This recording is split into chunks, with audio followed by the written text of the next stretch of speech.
What is going on, everyone? Welcome to the Investing Bros live morning show. We've got a great one lined up for you today because we're going to be kind of premiering and then watching the Jackson Hole live speech from Jerome Powell. We are in anticipation of what this could mean for the prices of your favorite crypto, for the stock market, and for the economy as a whole. Now, we told you yesterday, I'm glad a lot of you guys are here and figured out yesterday, the calendar did say 9 a.m. Eastern Standard Time. I don't know what happened that changed it to 10 a.m. We figured that out early this morning. So glad to have you guys in here. We're going to just premiere and talk about this, look at some charts, look at some of the stock market as well this morning.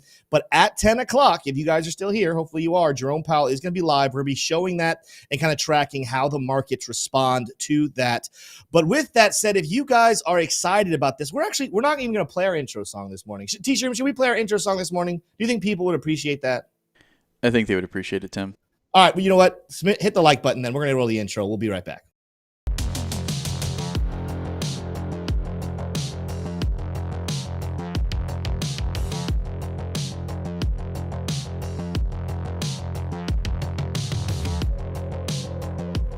There you go. There's the and intro. I'm the other guy. There's What's up? T-Stream. T-Stream, how you doing this morning? Better than I deserve, Tim. We're gonna get some quantitative easing whispers today. Some hints. Yeah, I think we are for sure. And we're going to preface that. I saw people early in chat asking the question, like, how should we trade this? I think someone, maybe it was Drew P, was like, I want Tim to yell long when we're supposed to long while Jerome's speaking, or yell short. I'll tell you this, guys. We're going to preface what's going to constitute bullishness or bearishness or boringness later on in the show. But we will give you guys cues on how to handle things. Quick story, though, because a lot of people here, T-Shroom, care more about my son Brody and what's happening in his life than they do about the crypto markets, right? Really? We got some bad news on the Brody front. A repeat offender over in – so my wife works out at Burn Boot Camp. She works there as well. She works in the daycare. It's a cool gig. She gets a discount on the gym, and Brody gets to hang out with friends. Well, when you bite your friends repeatedly, you get suspended. So Brody, serving his first suspension from gym daycare, it's a rough life. You know what's so sad too is I'm hearing the stories of him biting. I don't even think it's malicious. He's biting babies, but he's hugging them and then biting them on the forehead. And my thought is I think he thinks he's just giving an aggressive kiss, right? But unfortunately, he's leaving some teeth marks, and the moms wanted him suspended for a month. So poor Brody, justice for Brody. Hopefully they figure out that he's the sweetest boy in the world, and he's been framed. That's right. But other than that, he spent a lot of time at home now with mama. Let's get into the charts here, T-Stream. Let's start off with the bubbles. 24 hours here with our bubbles looking very, very green. You guys see in that top right corner, T-Stream's keeping an eye on when that stuff goes live. So that's what you guys are looking at there. But Near having a nice morning, or a nice last 24 hours, up 7%, almost 8%. Core, almost 12%. Gala, up 10%. Say, over here in the corner behind T-Stream's head, I'm going to pull it out for you guys, 10.2%. Nice big gains. There's a lot of big gainers here today, not a whole lot of big losers. So the markets continue to pump to the upside. If you go over and look into the charts, I told you guys earlier this week to look for a potential long position back on the former resistance and now turned into support level with our trading group. We went in long on this, or at least we talked about going in long on this, and I went long on this right here, around 60,200. That is serving as a very good entry point at the moment. Of course, we will track how that looks going in. I might have to exit a trade if things do not go the way that we're hoping a little bit later on, but I'm expecting all signs to be very positive for Bitcoin and the crypto markets as a whole. What are we looking at here on the 4-hour chart while we still wrestle with this order block? If we get the signs, and we're going to talk about the signs here in a couple of minutes, so stick with us. If we get the positive signs that we're going to see bullish price action, even the 4-hour chart is talking about a big move for Bitcoin up above $63,000. That is where I have my take profit at the moment. So if you're in a long on Bitcoin as well, I'm not saying we're going to stop right there, but that is going to be a pretty conservative level that I think that there might be a little bit of resistance. It might be time to take some profit, reevaluate, see if there's going to be maybe a little pullback before we go on. Because one thing I'll tell you, no matter what Jerome Powell says here in about 25 minutes, it's going to be volatile for price action, meaning not straight up or straight down or straight sideways, right? No stable coin price action for Bitcoin, but it will be something that price will go up and down and up and down, and you want to be ready for all of that volatility. So as a whole there, Bitcoin looking very, very good. Let's check in on some other coins. As we mentioned, some ones were popping up. ICP continues to make a climb. It's up 4% since the start of the day, back up here in its take profit at 837. Now, what I'll say about that is if Bitcoin pumps this morning, then I anticipate ICP's rally to just continue, in which case it's time to start looking at longer time frames. And we haven't gotten a buy signal on the daily, so we got to track down here just a little bit more. There we go. 12-hour chart. We could be heading for the take profit on the 12-hour chart, back up to $9.11. But ICP making some good moves this morning. Same with AVAX. We've been covering AVAX here for the last couple of days. I told you guys way back here that this was going to be a good buy signal. Hopefully you guys were listening. We're getting very, very close to wrestling with that resistance level we told you about. That $27, $28 resistance level for AVAX is in play. Are we going to be able to break through it this morning with things that Jerome Powell says? That would be very important. We did break through that 12-hour smart trail. What about the daily? I think the daily's still right there. Yeah. So we're working to break above the daily breaker block and that smart trail on AVAX. But again, Bitcoin is the key. If Bitcoin rallies, I'm expecting alts to have a nice morning here as well. Let's take a look at maybe some other big ones. What did we say on the bubbles? What were the big movers on the bubbles? Say had a nice long near. Let's take a look at near here. Haven't done near TA in a little bit of time. Near, of course, very similar to other formations. We've been in this longer time frame. This isn't so much of a falling wedge as it is more of a channel, but we hit that support level again there early in August, making a very nice move this morning. Keep an eye on the daily smart trail for a potential take profit if we do get the long positions here for near. Low end 507, high end 552. But again, we've got a lot of great signals here. Oh my goodness, look at that. Longer time buy signal probably about to launch. This is the daily chart, so in theory, it could take a couple of days, but my guess is today, if that bullish news comes in, that's the bubble that popped. Green reversal, green momentum, and that money flow looks like it's about to flip positive. That would be a very bullish sign. RSI just crossed the 50 again for the first time as well since way back here in July. So a lot of positivity there on near protocol as well. But T-Shroom, let's switch for a second. Before we get into our conversation, let's take a look at the stock market. It's already past 9:30, so we are open in trading. Let's take a look at how things are responding. After opening up a little higher, well, it's a very slim daily candle right there. So we opened up higher today on the S&P 500. Yesterday, we closed at 556, opened this morning at 559. There's a nice bullish order block there right below us. Even though we're in the take profit on the daily chart, my guess is now we're starting to look back towards the weekly and saying that we could go a little bit higher here on our S&P 500. But let's go back to the daily chart. Let's check out what else is happening. As a whole, though, early morning is bullish. Tesla had a big drop off yesterday, opened up higher today, still looking to maybe recapture back above 230. And take profits coming back up in the $250, $260 region. So Tesla off to a good start this morning, going back into the markets. As a whole, let's just check in Coinbase. Kind of still boring. There's a little bit of resistance up above us, but opening up a little higher. Microsoft, same thing. We're ejecting off that daily smart trail, but again, opening up higher this morning from the close. So that's going to be bullish. Meta, kind of wrestling with the resistance. MicroStrategy, not doing much. Open up higher, but still kind of boring, waiting to see what happens. Guess what? If Bitcoin booms this morning, so will MicroStrategy. We'll go ahead and take a break from there with all of our stocks, even though there's a whole lot more T-shirt. And it's time to kind of get into the conversation. Again, people have been asking earlier, what are the signs? What are we looking for to be bullish or bearish from Jerome Powell? T-shirt, why don't you give me your opinion on that starting off? Absolutely. I mean, the most obvious thing is going to be, what does he actually indicate? Will he indicate that there is going to be any cuts? Will he just continue to kind of hide the ball and say that they're going to be data driven? That's what Jerome Powell is so deeply gifted at, is kind of saying a lot of things without saying anything at all. And he's very good at that. And also quelling the market's fears and bringing stability and certainty to the market. But Tim, we've actually got a little bit of data here already from the betting markets. Fed interest rate September 2024. Of course, he's not going to announce. It would be very, very surprising, I should say, that if he was going to announce what the basis point hike would be. But right now, according to Polymarket, not CME, right? It's a different measuring tool here, but 50 basis points is only at 18%, whereas 25 basis points is at 77%. Okay, so and then no change is 6%.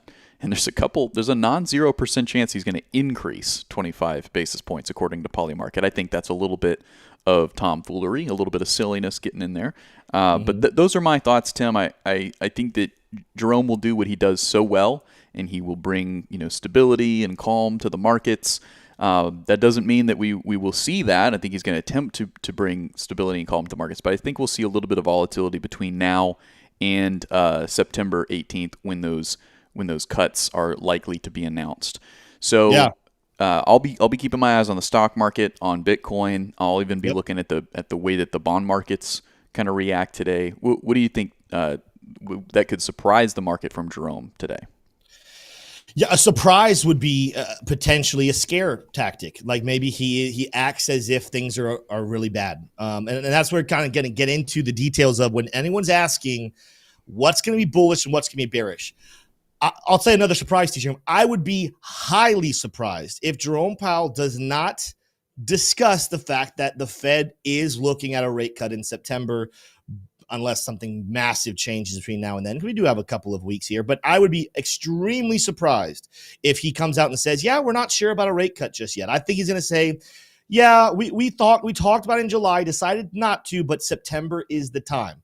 Now, that right there, I think the markets already understand. I think we're pricing in, a lot of the futures, or a lot of the predicting tools out there give a 0 or less than a 5% chance of a rate pause. Everyone is anticipating a cut, but the bullish or bearish tactic will come in, or the bullish or bearish scenarios will come in based off of his attitude and the numbers he discusses. And the detail of that is this. If he comes out calm, and T-Stream's absolutely right, he does a great job of having a calming presence, even when things aren't very good. But as long as he comes out calm and with a form of confidence that the markets are not necessarily terrible, it's time to start cutting, but that inflation's where they want it to be, unemployment, in his personal opinion, whether the data says it's bad or not, he's not necessarily scared by it.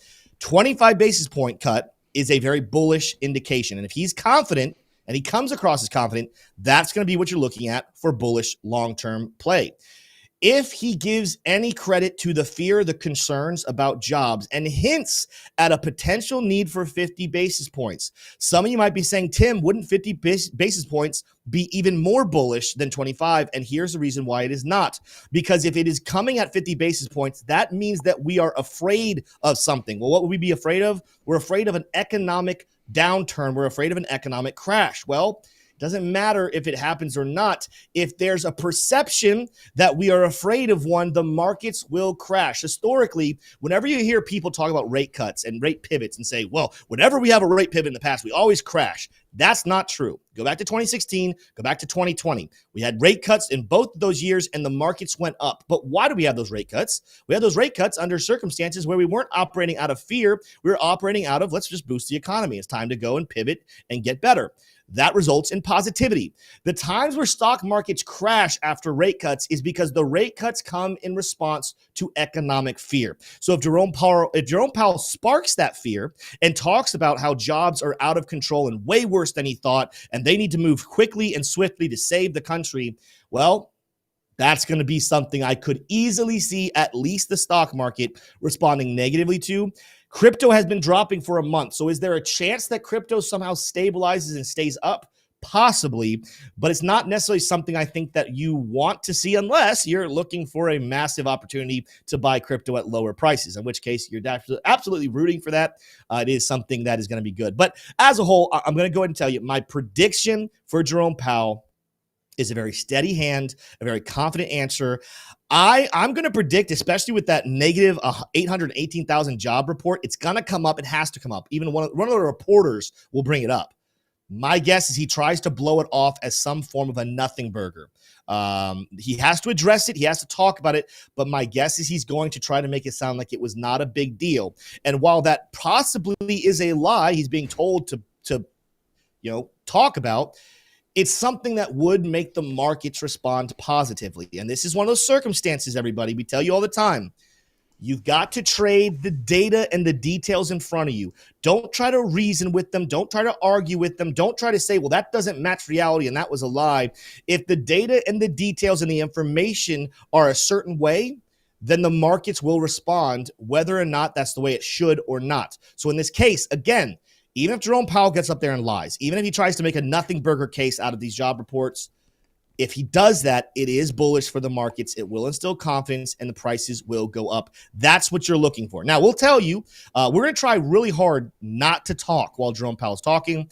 I'm not going to say any names. I watch other shows from time to time and people like talk over the guests. We're going to try our best not to do that. I will chime in from time to time and say something along the lines of bullish, bearish, uh-oh. That's good. Things like that can be very short, brief, quick. We're going to show you the charts, how the charts are responding as he's speaking. So that's what you should be anticipating here in just a couple of minutes. We still have about 14 minutes until he goes live. T-Shroom, let's continue this conversation though. What are you anticipating? Do you think that his response with the job reports, do you agree with me? It's a nothing burger. Do you think he's a little more serious? Do you think he somehow ignores it? What are your thoughts about that detail? That's a good question, Tim. And if I look at the timeline of where Wall Street and retail got this information that there was going to be an 818,000 revision to the labor market statistics, it started with Goldman Sachs, right? Goldman Sachs mysteriously came out and was like, hey, this is what we think is going to come out on Wednesday. We tentatively track, every economic print that's going to come out. We have an emphasis on some and we de-emphasize others based on what we think is going to be important. Goldman Sachs put it on the radar of every investor and every trader. Hey, keep an eye on this. And so, we started to really look into it. I have to guess that if Goldman Sachs and their research team knew about this on Monday, that the Fed had to have known about it at least during the weekend, but probably within the last year. They knew that these numbers weren't looking completely accurate based on some other models. And there's a lot of other models out there that track these types of things, like I believe it's the organization ADR, that's like a payroll processor. There's other indications. Certainly, a company like Goldman Sachs is going to have their hands on that data as well. So, that backdrop is important for folks who maybe are just tuning in. They're just interested in this Jackson Hole event to know is that Goldman Sachs this week and the educated Wall Street, educated investors, hey, there's about to be a big shift in labor market statistics. The BLS, the Bureau of Labor Statistics, has been getting it wrong, and they're about to correct that, and they did, and the market didn't sell off. So overall, that's good. Right. The next shoe to fall is how will the Fed react to that? Because their dual mandate is, one, to keep inflation low at 2%, and two, to keep the labor markets healthy, right? Around unemployment rate around 4.5% to 5%, something along those lines. It's currently in that healthy range. However, this data doesn't directly impact the unemployment rate. You have to understand it's the amount of jobs available on the market in payrolls. So it's a mix of different data here that doesn't necessarily impact the unemployment rate, but will the Fed see it that way, right? And I would argue that the Fed should see it as an indicator that unemployment could be on the rise and that a potential R word, that the recession could be around the corner. But Tim, as we kind of anticipate here, we've got a little bit more than 10 minutes before they're supposed to go live there at Jackson Hole. They could go a little early, that more than likely they'll go a few minutes late. But there has been some breaking news, and we'll keep it in Washington here, as RFK submits voluntary withdrawal paperwork to U.S. state of California. And then the Investing Bros here, you guys can go ahead and subscribe to and follow us on Twitter at Investing Bros. We put in Trump endorsement next, a little bit of speculation. Obviously, we're not the first, but there you can see it. Nicole Shanahan and Robert F. Kennedy have signed the withdrawal paperwork for the state of California. Yeah. And, Well, and it's not just that. So the one I posted this morning on Twitter, T-Shirt, because that's good to update there. Go to my screen. This is his paperwork right here that he removed from Arizona. So there was there was talk out there that when this Arizona report came out, they're like, oh, it's just Arizona. It's because he doesn't think he can win. It's like, no, I think he's withdrawing from all of them. But now 2 states confirmed he has filed the paperwork to withdraw. Very important detail about how this moves forward. Mm-hmm. And I want to make sure people understand. I even put on Twitter this morning, the concept of him dropping out, it's sad. He's a guy who, if he had a legitimate chance of winning, which I wish he did, but he just doesn't, I would have heavily considered voting for. But the combination of what we're anticipating happening, again, with him dropping out, addressing the nation later today, we're going to cover that in today's afternoon show once we hear about it. With his VP recently saying that they were in the debate system right in the moment of deciding, do they want to stay in and create a brand new party for future elections, or do they want to prevent a Kamala Harris presidency and join forces with Donald Trump? Well, I don't see a world in which case he drops out and then falls off the face of the earth. I think it's only going to be hours away from us hearing officially from his mouth, not just his paperwork, that he is dropping out, but he is also endorsing Donald Trump. And I don't know exactly when, but I'm anticipating within the next week, we'll probably hear from Donald Trump about his plans to incorporate RFK into his cabinet in one way or another, which I think is going to be amazing. I've said this before. Donald Trump is going to be the better president than Kamala Harris. If you're voting based off of cryptocurrency and regulation and you want a bright future, Donald Trump is the better choice. But he doesn't. Let's not fake things or lie. Donald Trump is not a crypto expert. He showed that in Nashville. He still has a long way to go to understand it. RFK did a much better job of hitting on the points and the details that crypto people wanted to hear. But I also think that Donald Trump is the type of person who would say, you know what, I don't know a lot about that issue. So let me find people who do know a lot about this issue that I can delegate the information. I'm going to trust their word and go with what they say is doable. He's already surrounded himself with people like Vivek Ramaswamy, which is amazing. We heard his recent interviews with people like Elon Musk, which would be amazing. But to add RFK to that docket of trusted influential people in his cabinet would be absolutely amazing for Bitcoin, for crypto, and I think there's other fields as well. I think there's other things that have nothing to do with the financial world that RFK would be phenomenal in helping our country out with. But it's one of those things. It's like, man, it's sad to see him drop out because he was a hard guy not to root for. But it is exciting to potentially see his partnership with Donald Trump and creating hopefully a stronger America for tomorrow. Right. Yep. It's hard to see him go. Right. I really admired him as someone who could be a potential leader of the country. But I must admit, the way that you have a 2-party system in this country, and not just that, you also have an electoral college that nominates the president for each party based on the parties themselves. It's the parties, it's the leadership in the parties that nominate each elector in each state. And they do that based on what the popular vote was in that state. They don't have to go with the popular vote in some cases, but in other cases they do.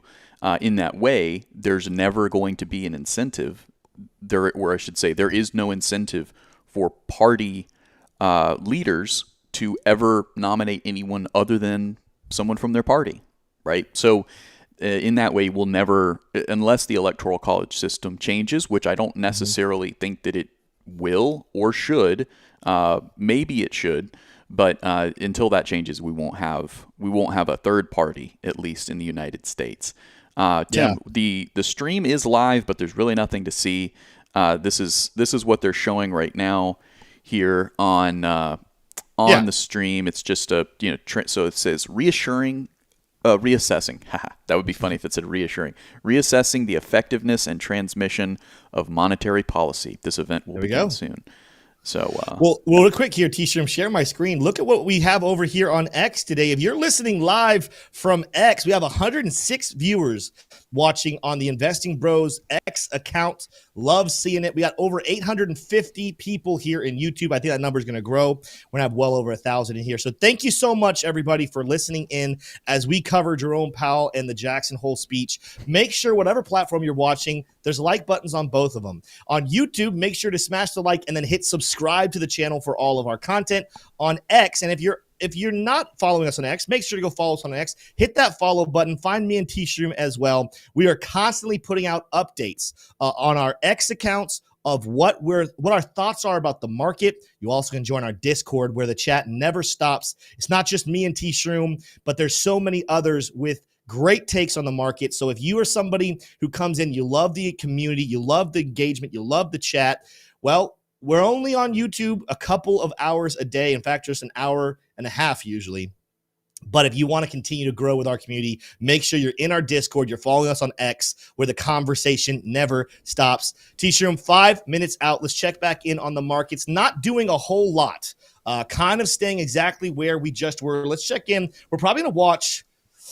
We'll probably bounce between the 5 minute and the 1 minute chart. But if you go to my screen here, T-Shroom, Bitcoin just kind of sitting in a nice little bouncing zone right here, coming back down to our 5 minute smart trail, finding support, heading back to the upside. We do have some support below us on the 5 minutes. So if in that volatility bit, if we were to drop back down here towards 60,500, that is not a reason to be freaking out whatsoever. T-Shroom, could you mute until he comes up? Could you mute that YouTube? Yeah, there you go. Thank you.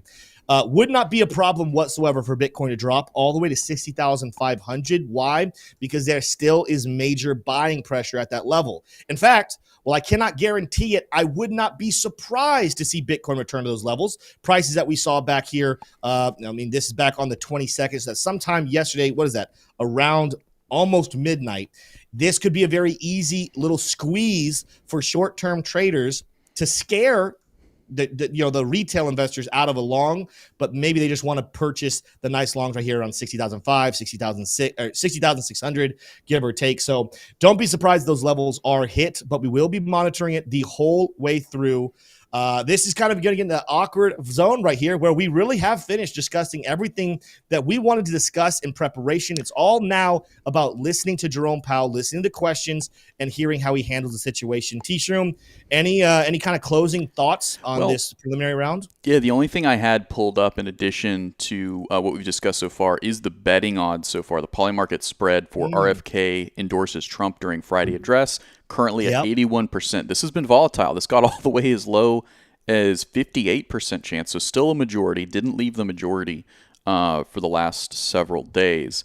But since RFK has announced that he will be stepping out of the 2024 U.S. presidential election campaign, that he will endorse Trump. But we'll see. It's yet to happen. But his VP did indicate as such in a recent podcast, which we covered here on the channel. Investing Bros, if you're tuning in for the first time, consider subscribing. We'll be hearing from Jerome Powell here in just minutes. We've already done a preview, but we're expecting that what the betting markets are expecting. We're expecting probably a 25% basis point hike, not today, scratch that from a record. The 25 basis point cut, not today though. It's going to be in September 18th is when that will be implemented.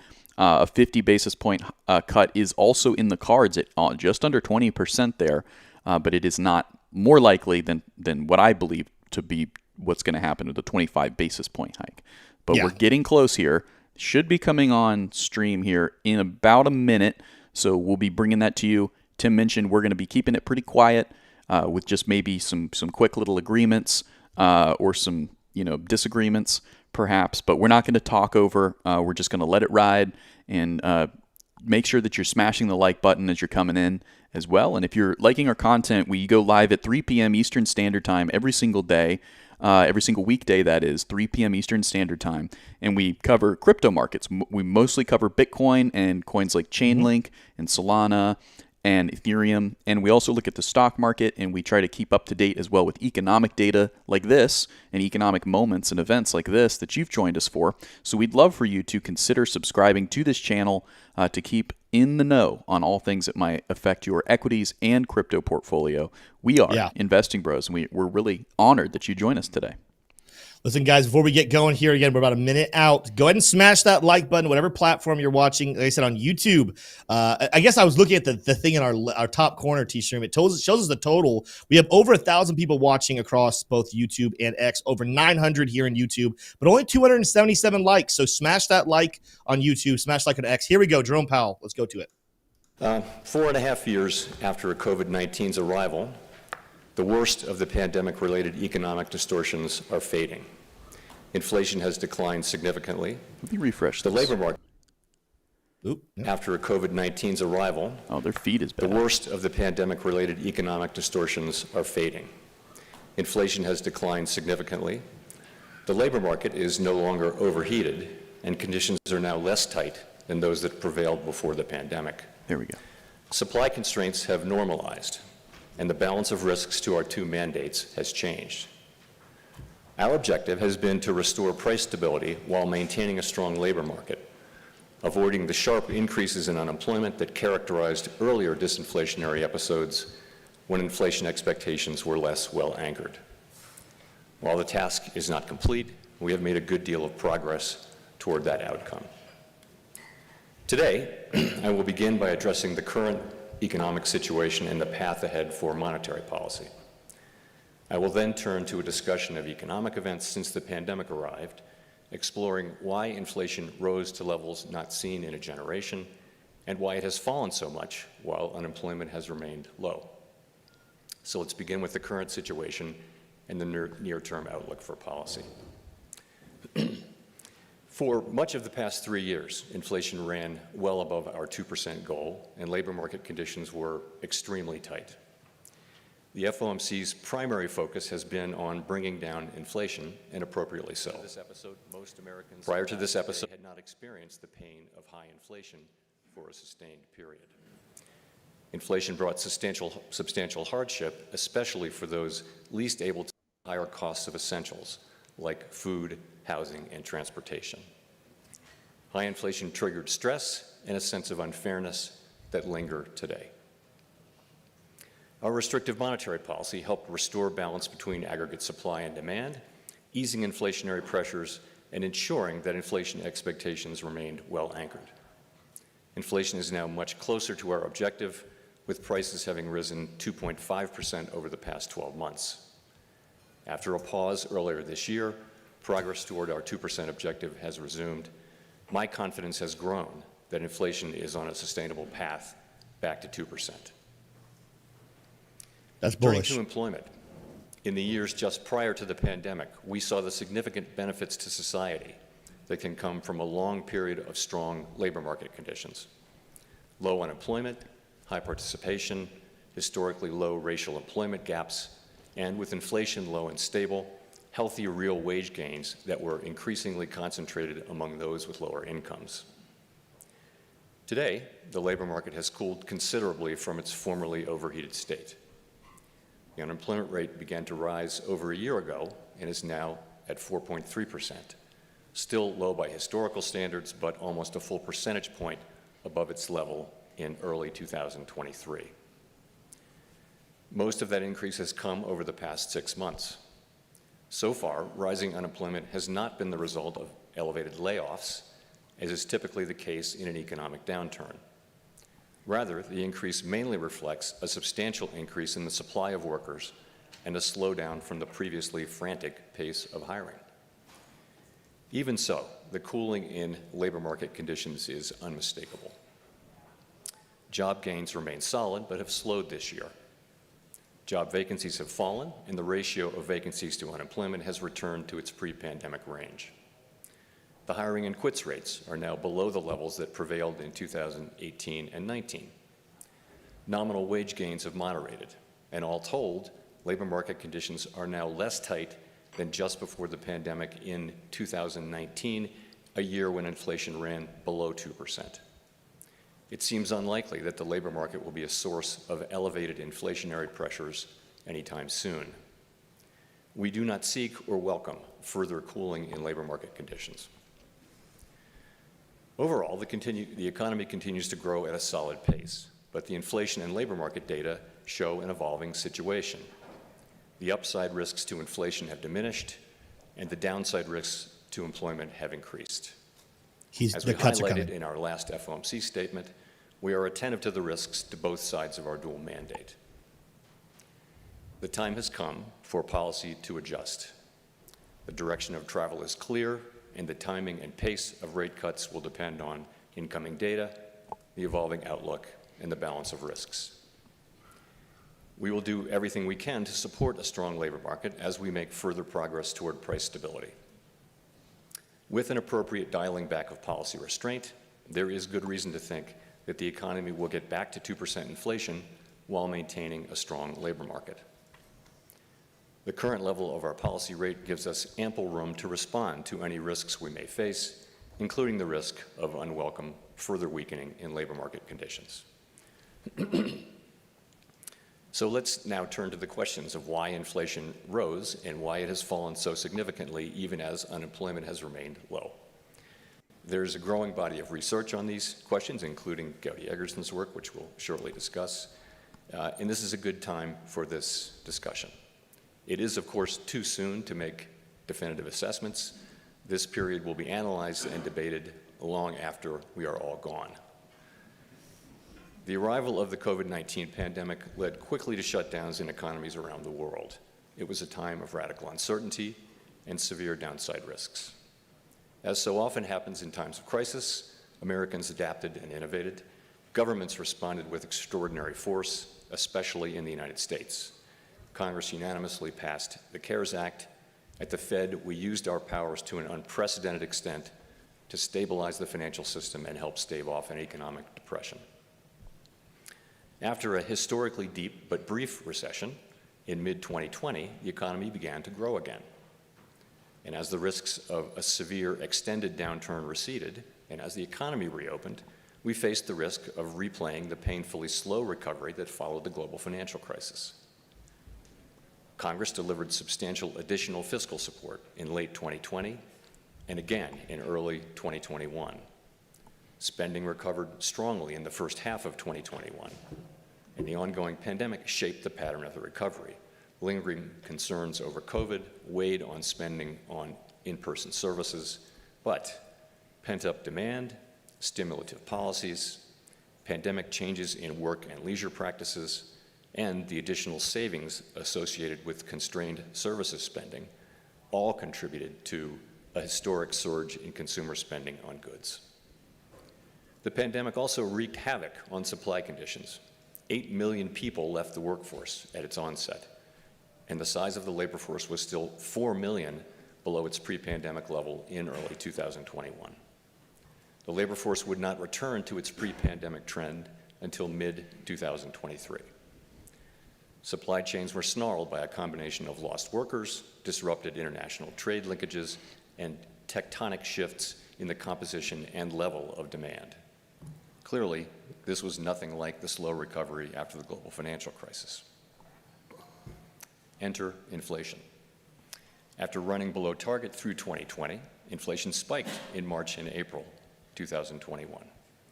The initial burst of inflation was concentrated rather than broad-based, with extremely large price increases for goods in short supply, such as motor vehicles.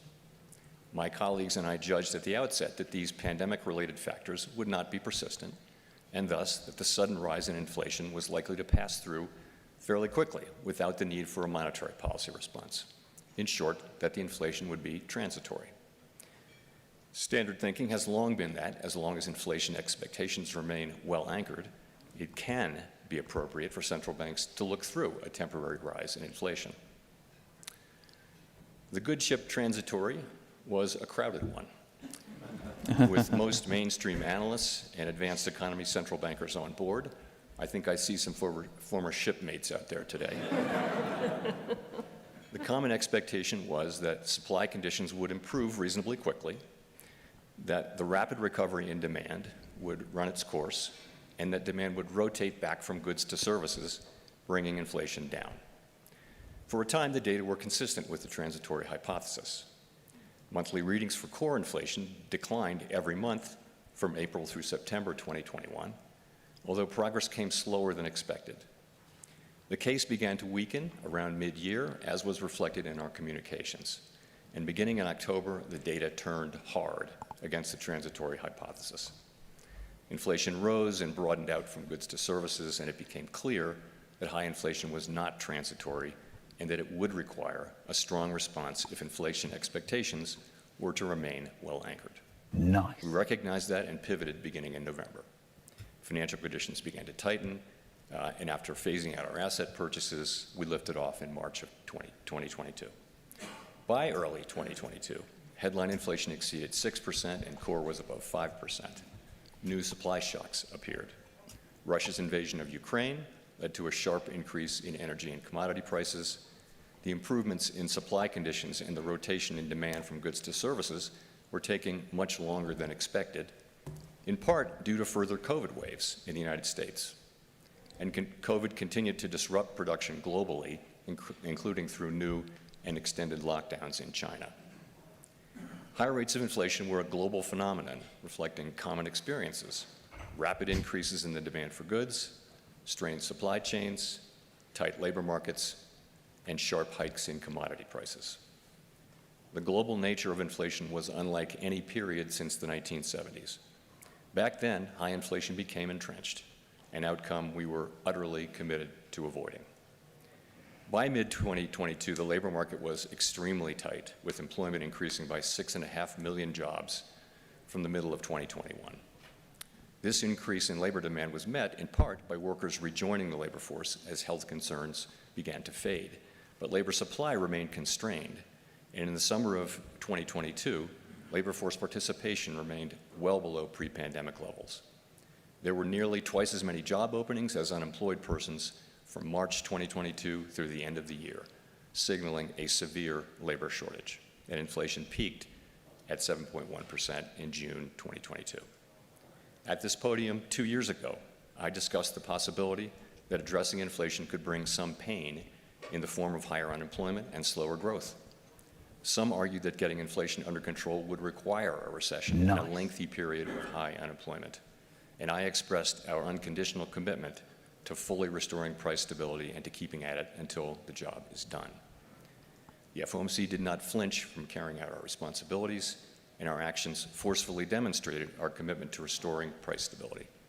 We raised our policy rate by 425 basis points in 2022 and another 100 basis points in 2023, and we've held our policy rate at its current restrictive level since July 2023. The summer of 2022 proved to be the peak of inflation. The 4.5 percentage point decline in inflation from its peak 2 years ago has occurred in a context of low unemployment, a welcome and historically unusual result. So, how did inflation fall without a sharp rise in unemployment above its estimated natural rate? Pandemic-related distortions to supply and demand, as well as severe shocks to energy and commodity markets, were important drivers of high inflation, and their reversal has been a key part of the story of its decline. The unwinding of these factors took much longer than expected, but ultimately played a large role in the subsequent disinflation. Our restrictive monetary policy contributed to a moderation in aggregate demand, which combined with improvements in aggregate supply to reduce inflationary pressures, while allowing growth to continue at a healthy pace. As labor demand also moderated, the historically high level of vacancies relative to unemployment has normalized primarily through a decline in vacancies, without sizable and disruptive layoffs, bringing the labor market to a state where it is no longer a source of inflationary pressures. A word on the critical importance of inflation expectations. Standard economic models have long reflected the view that inflation will return to its objective when product and labor markets are balanced, without the need for economic slack, so long as inflation expectations are anchored at our objective. That's what the model said. But the stability of longer-run inflation expectations since the 2000s had not been tested by a persistent burst of high inflation. it was far from assured that the inflation anchor would hold. Concerns over de-anchoring contributed to the view that disinflation would require slack in the economy and specifically in the labor market. An important takeaway from recent experience is that anchored inflation expectations, reinforced by vigorous central bank actions, can facilitate disinflation without the need for slack. This narrative attributes much of the increase in inflation to an extraordinary collision between overheated and temporarily distorted demand and constrained supply. While researchers differ in their approaches and to some extent in their conclusions, a consensus seems to be emerging, which I see as attributing most of the rise in inflation to this collision. All told, the healing from pandemic distortions, our efforts to moderate aggregate demand, and the anchoring of expectations have worked together to put inflation on what increasingly appears to be a sustainable path to our 2% objective. Disinflation while preserving labor market strength is only possible with anchored inflation expectations, which reflect the public's confidence that the central bank will bring about 2% inflation over time. That confidence has been built over decades and reinforced by our actions. That is my assessment of events. Your mileage may differ. So let me wrap up by emphasizing that the pandemic economy has proved to be unlike any other, and that there remains much to be learned from this extraordinary period. Our statement on longer-run goals and monetary policy strategy emphasizes our commitment to reviewing our principles and making appropriate adjustments through a thorough public review every 5 years. As we begin this process later this year, we will be open to criticism and new ideas while preserving the strengths of our framework. The limits of our knowledge, so clearly evident during the pandemic, demand humility and a questioning spirit focused on learning lessons from the past and applying them flexibly to our current challenges. Thank you. Extreme confidence. Ooh, look at that. That was really loud. Extreme confidence and no fear. I don't know if there's questions. Let's go back to a T-shirt. Yeah. I don't think he's stepping off. But so far, guys, extremely bullish. Hence the reason we went above. Now we're correcting here. Went back below 62. Don't read into that too much. You can go back to it, T-shirt. I'm sure there's questions coming on. No, there's no questions. It's over. Yeah. No Q&A. All It's right. just, it's just gone to this screen here. Okay. Well, yeah, we're correcting right now, guys. It's people just taking profit. Obviously, massive pump while he was speaking. So that big dip you just saw, whoo, gosh, that applause getting my ears. Very nice there. Yeah, that dip we're watching is just people selling off just because there was a hype.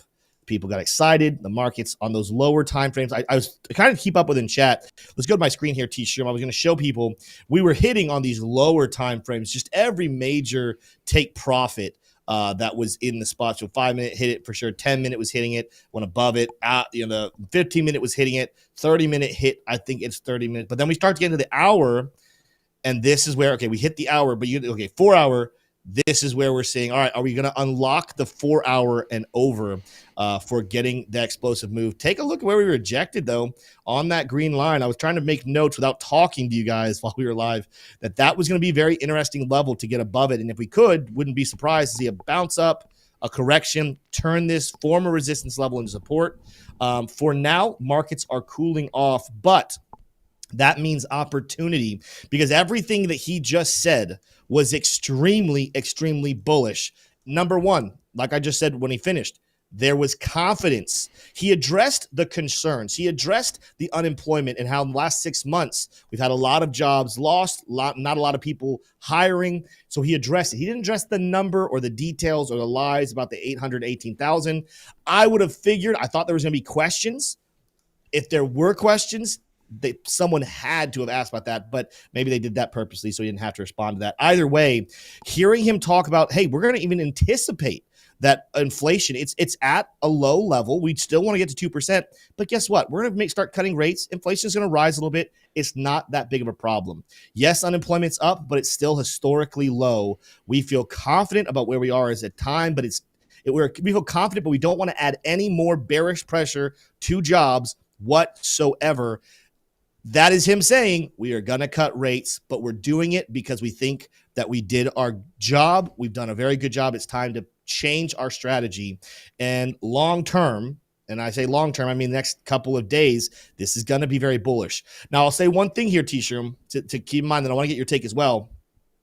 What I am concerned about with all of this bullish pressure that we're going to be getting, not only from this event, but also from the RFK update that will come out later. We're all anticipating he's going to say, I'm dropping for the presidency and I'm going to be endorsing Donald Trump.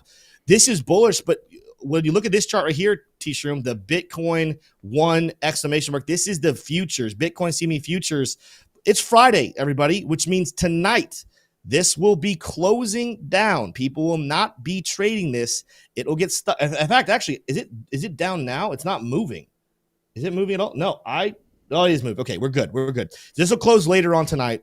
And then if the bullishness, if people are buying in bulk over the weekend, we will open up a massive gap that probably, I'm not saying for sure, but probably will need to be refilled. So it is one of those things to keep an eye on, that tiny detail of potential pullback early next week. But at the moment, Bitcoin is responding very positively. It is pulling back here a little bit. Don't freak out about that whatsoever. The volume that came in, if I were to go to the 5-minute chart, the volume that came in overwhelmingly bullish. Yes, some people took some profit at a very opportune time, but this is going to be extremely long-term beneficial. Continues to back up my theory that the bottom was back in early August, way back here.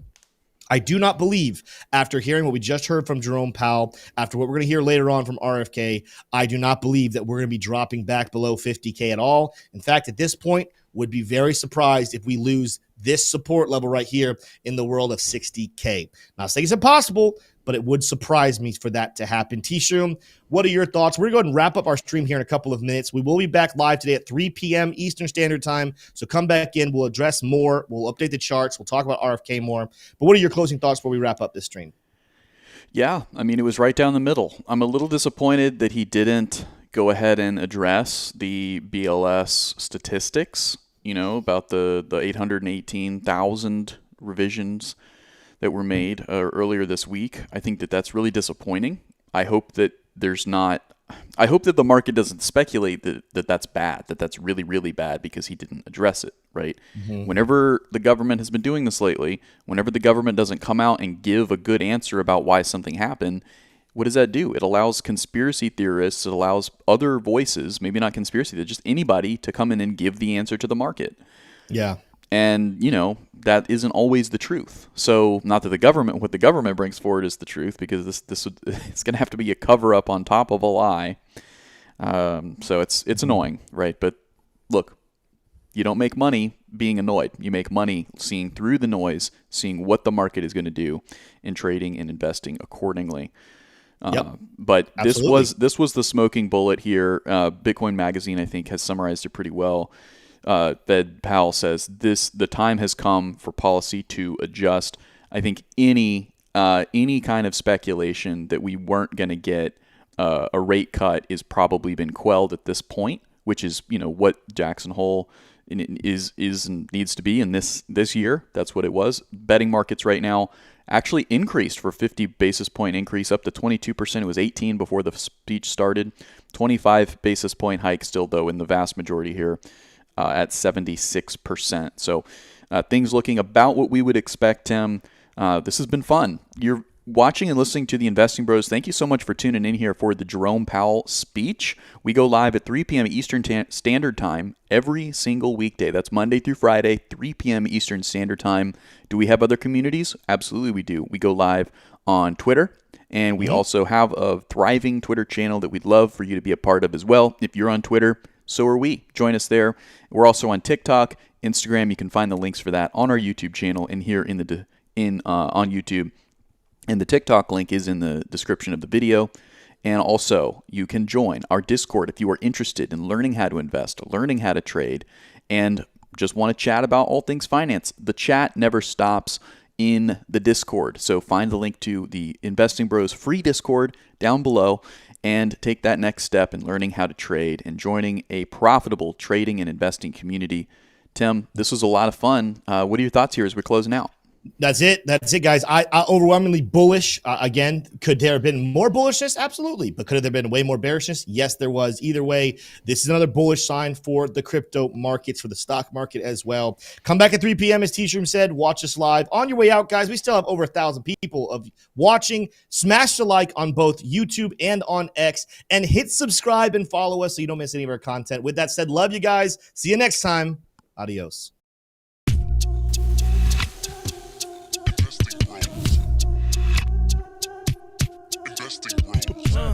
Trying to make paper, turn that better to cake.